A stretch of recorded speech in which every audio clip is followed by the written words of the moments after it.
float on, I'd be fine on my own. No ties to pull me back and forth, but I like the way you move me. I like the way you take me out. I like the way you see me. I'm going to be sharing 3 different Easter vignettes with you guys, and the first one includes these glitter eggs. Now this is so easy to do. You just need to get either styrofoam or paper mache eggs and cover them in some Elmer's glue or spray adhesive, and then roll them in finely milled glitter. It gives the best coverage. I also sprayed them with a gloss spray paint. Now, this next piece is a Hoppy Hollows vintage collectible that I found at Goodwill. I bought 2 of them, and I just decided to give them a nice pastel finish in one solid color. So I'm going to do a yellow and then a blue. This is the best way that I have found to repurpose things from the dollar store or from Goodwill. It's just a really cool way to make things fit your style.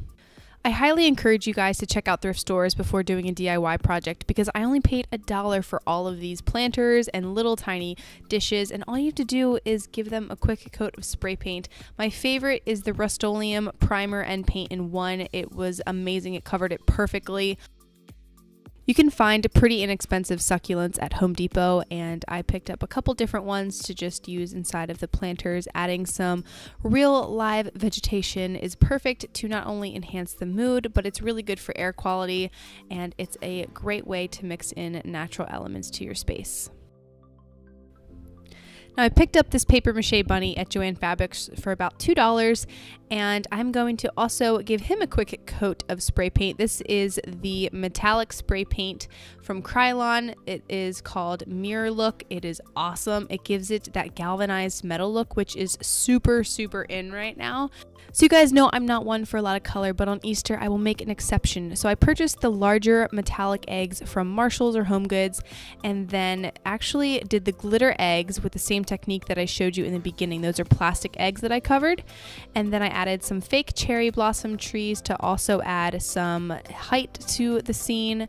And you have to have Easter candy in your vignette. It would be just not right if you didn't. So here I'm just adding some peanut M&Ms to a candy dish. See that bunny?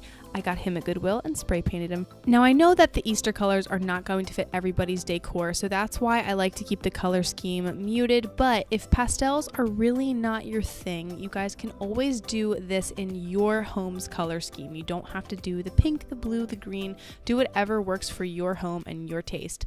Now for this next scene I'm going to show you, this is very white, green, natural woods, and some galvanized metal. I love how this turned out. It's very English garden party, and I'm going to show you guys how I incorporated some of those DIY pieces into this tablescape.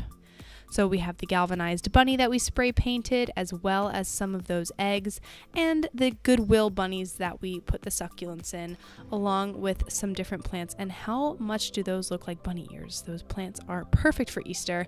And then I just accented with the pictures that I already had on my table with some stacked clay pots. Very cute, super easy, and very transitional into spring.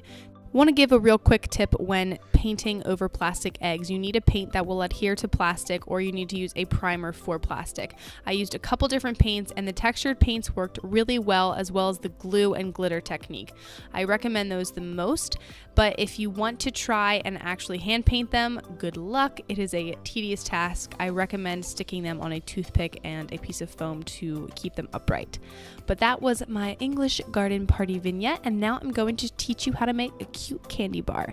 So the first thing you're going to need is a jar that will fit any size bunny that your heart desires. I just filled mine with some of this paper grass. You guys can get these for like $1 at Five Below or the dollar store. I am partial to white chocolate bunnies. I don't know why. I just always have gotten them as a kid. And then we're going to also put a couple different robin eggs in there. You can really play around with whatever candy you like. I just really, really love these particular kind.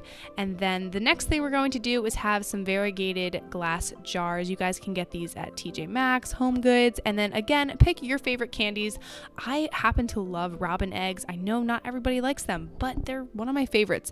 So I am going to just add the grass so that way we don't have to have as much candy, and then layer the different textures and colors and sizes in the robin eggs to just give some variety. I think it just makes it look a little bit more thought out, a little bit more interesting. And then the little jar, these are Hershey eggs, totally delicious, by the way, never had them before. The trick to the candy bar is just different sizes, different shapes, and of course you want to always be working in odd numbers. Even numbers is just funky when you're making a candy bar.